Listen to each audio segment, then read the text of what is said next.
scale event that we have had since the pandemic, and we are so pleased to have this room filled and to see you all here. Today's event signifies a commitment to community formation, to the importance of developing a knowledgeable and engaged citizenry. The theme of Building Bridges was created to demonstrate the bridges between cultures, bridges between generations.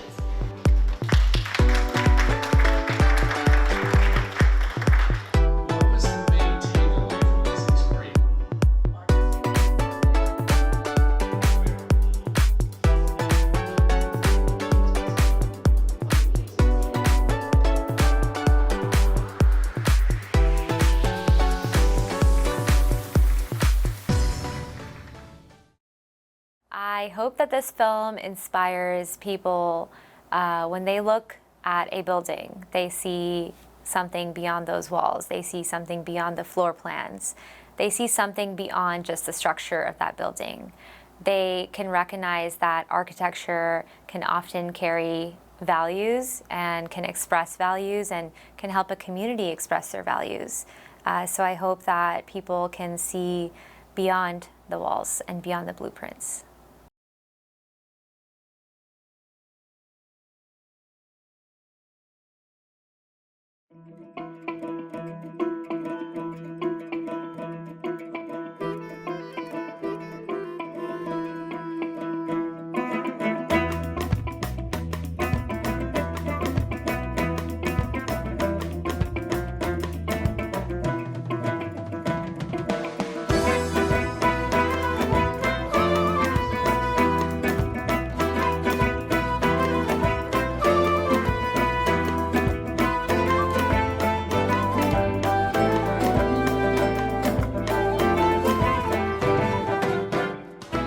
Growing up in Houston, studying in London, and teaching in Atlanta, three cities with some of the largest concentrations of Ismailis, I have had ample opportunities to explore the role of values in my identity as an Ismaili Muslim.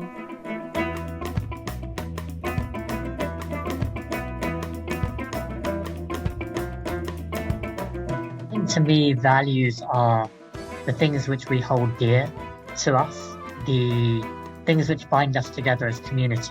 So I think values are really those things which we shape our lives around and our communities around. To me, what makes a good human being is underpinned by their values. The values of humility, tolerance, kindness. For me, values are really about priorities as well. Values are things that help us to determine how to behave in this world and navigate the world around us. Without values, we'd kind of be like a ship unmoored, moving around the ocean, not sort of knowing which way to go.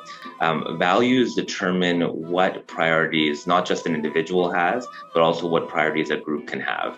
And oftentimes they can also be embodied in things such as buildings and architecture. And values are the priorities that actually drive our ethics. So we might say, it's really important for us to be just in this world and to say, protect human life, but our values are in conversation with one another, and oftentimes we have to determine who or what is most important to prioritize in any given situation. To me, values become valuable when they inspire and remind us that we are able to create change, able to make an impact, able to translate our beliefs into action. Built environments are a large part of that. We shape them and they shape us. His Highness the Aga Khan, the spiritual leader of the Ismaili community, said in his speech at the 2019 Aga Khan Award for Architecture ceremony, quote, "We shape our built environment and then our buildings shape us," unquote. For me, this is also true of values. We shape them and they shape us. So how do both of these, physical spaces and values, intersect?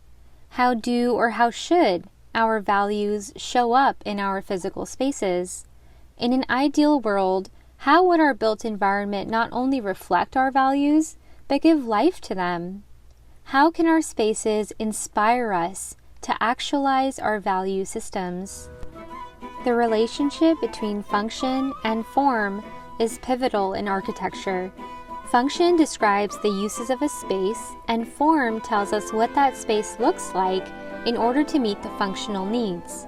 So, what role should our values play within this relationship? As an educator and a mentor to Ismaili American youth, these are the questions that I often challenge my students and myself to explore. This relationship between function, form, and values is beautifully exemplified in the Madinat al-Zahra Museum located in Cordoba, Spain. As part of a field trip while studying at the Institute of Ismaili Studies, my classmates and I were given a tour of the archaeological site along with its museum. The function of the museum is for visitors to learn about and interpret the excavations of this historic palace city.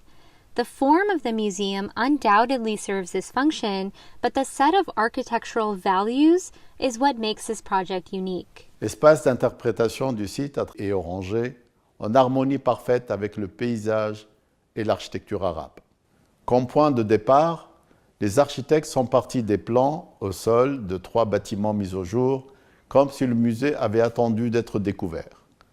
Le concept est de simuler une fouille archéologique, incorporant particulièrement des éléments de l'architecture islamo-andalouse interprétés grâce à une écriture moderne.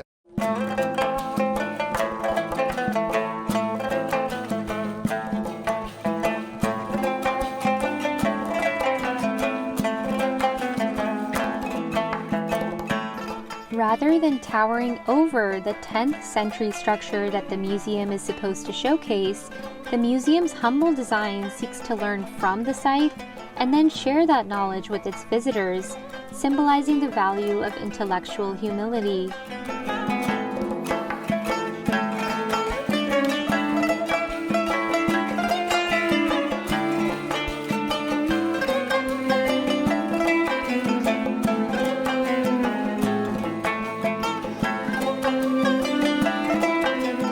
The worldwide Ismaili Centers can also be said to embody this concept.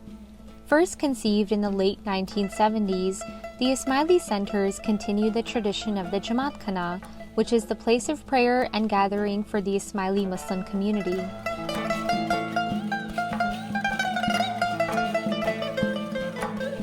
The Ismaili Centers are representational buildings, incorporating the Jamatkhana and furthering the community's emphasis on core values such as civic engagement, pluralism, and education. There are currently 6 centers worldwide, with the 7th center under construction in Houston, Texas. The first of its kind, the Ismaili Center London, has a social hall designed to house a series of alcoves to facilitate dialogue and community support. This is a key component of the Ismaili community. The value of one Jamaat, Jamaat meaning community, is emphasized through the space itself.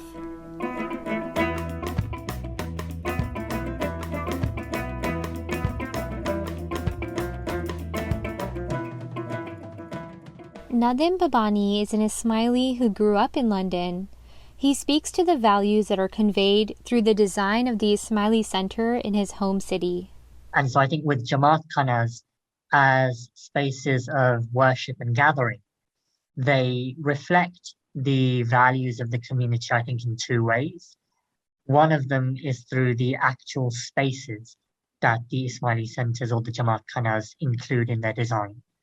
The second is the design, the architectural design of those spaces. So the symbolism in the architecture of those spaces, which embodies certain values. For me as a child, I placed immense value, like many children, on my friend circle, my friendships. And I think the way the Ismaili Center London was designed allowed that value, which was so dear to me, to be nurtured. It allowed me and my friends to come and build those relationships, to build those friendships.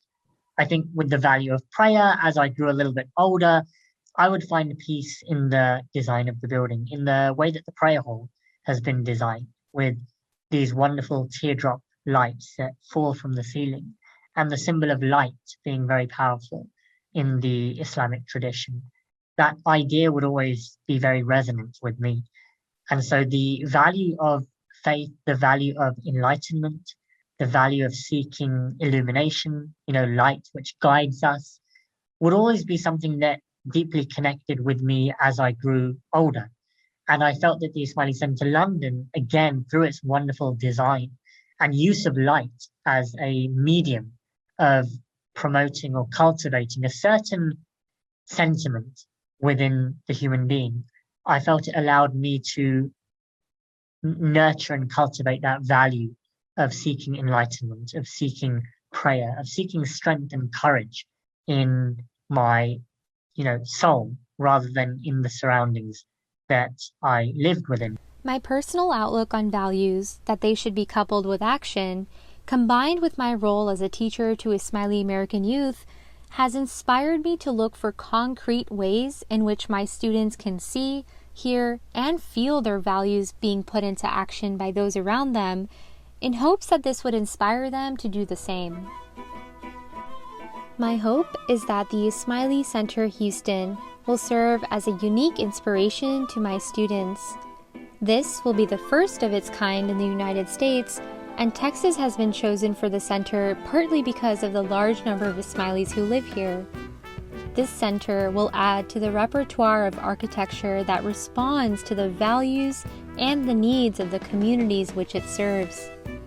These structures, called the tolerance sculptures, overlook the site of Ismaili Center Houston. Sitting alongside Buffalo Bayou Park in downtown Houston, each of these 7 sculptures depict kneeling human forms, with characters and symbols from 9 different languages. I think architecture can certainly be a landmark. I think this is a landmark, and by that I mean it leaves a mark. It leaves a mark on the city of Houston. It leaves a mark on the people who engage with it. It can even leave a mark on how you think about the world, right? Like your worldview.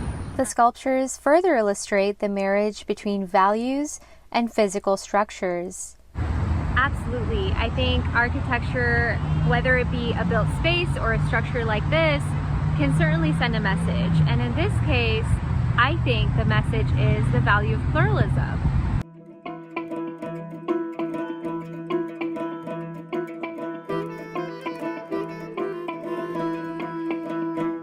Not just diversity, but what are you doing to engage with that diversity in a positive way?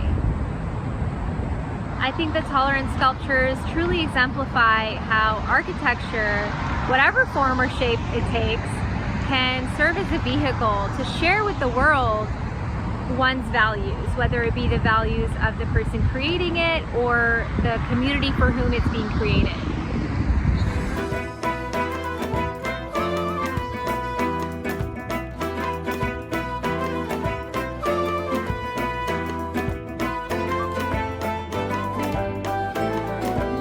Bringing to life this relationship is the architect of Ismaili Center Dushanbe, Farooq Nur Muhammad. The architecture that we do and the values that architecture reflects are the values of what you want to inspire into those buildings in a particular setting, in a particular time, in a particular context. Farooq describes how the 5 pillars in the Bamiri house, which were once a private expression of faith for the Tajik Jamaat, inspired the design of this center. We talk about the values for the Tajik Jamaat. The Tajik Jamaat has been deprived of a Jamatkhana for many, many centuries. So when we talk about those 5 columns that used to be a private expression within the Bamiri house, and now we bring it to the Ismaili Center. Ismaili Center is a huge big building, and the 5 columns basically rise out of this building and really symbolically hold up the roof, which is really the skies, symbolically. So basically really saying that these 5 columns that we were afraid to express what they were, now we can publicly say that these are, we were thinking of the Panchtan, and it's a statement of who we are as an Ismaili community, which basically values the family of the Prophet. While learning about how Farooq and his team designed Ismaili Center Dushanbe with the values of the local community in mind, in heart, and in hand, I couldn't help but envision how Ismaili Center Houston might accomplish something similar. What role could value-guided architecture play in this project? Dr. Zara Jamal, a fellow member of the ICH education team, describes how certain areas within a space can truly illuminate our values. And those are spaces like libraries and conference rooms, exhibition spaces, classrooms, lounges, social halls, etc. And I think in many ways, each of them embody and facilitate through their programming values like knowledge, like pluralism, and like service. The Ismaili Center Houston education team curated an example around the value of knowledge, which is central in Islam and subsequently an important value for many Muslims worldwide.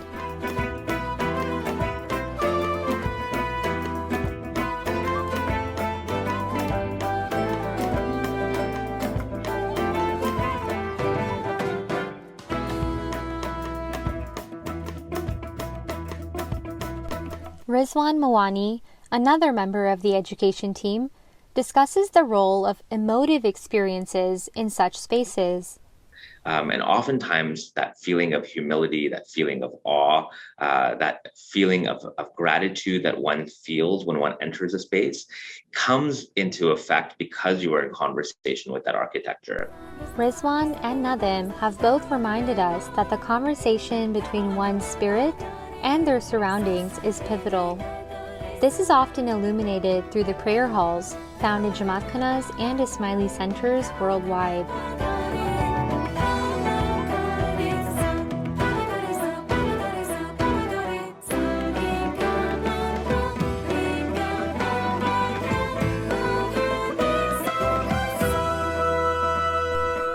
As we reflect on the relationship between the values of a community and the design elements of its most important spaces, let's hear from the architect of Ismaili Center Houston herself, Farshid Mousavi, regarding her plans to illuminate this relationship. What is special about the site is that it has quite a large footprint, and only one side of it is enclosed. 3 sides of the site are open to passing traffic. These avans, by being open on all sides and visible from distances, will enable social and cultural gatherings to occur throughout the year, and they will mark the building as an open destination. We can imagine gatherings such as book fairs, markets, outdoor exhibitions, or, for example, outdoor learning events. They will render the Ismaili Center as open and inviting in every direction. I think in so many ways it shows how Islam is a lived faith, and that it doesn't end in the prayer hall. It's what you do in everyday life, how you take care of your body, mind, and soul, how you take care of others around you, your family, your coworkers and colleagues, your neighbors and strangers, how you privilege education and health and justice, right? Helping the weakest, the most marginalized, to improve their quality of life, to enable them to live with dignity and self-reliance. And some of my fondest and earliest memories of Jamatkhana is, of course, they're related to these beautiful buildings that I visited and prayed in all over the world. But many of them are also about these informal spaces in which I formed friendships as a young child, in which I was educated in a corner of a building, not in a dedicated classroom.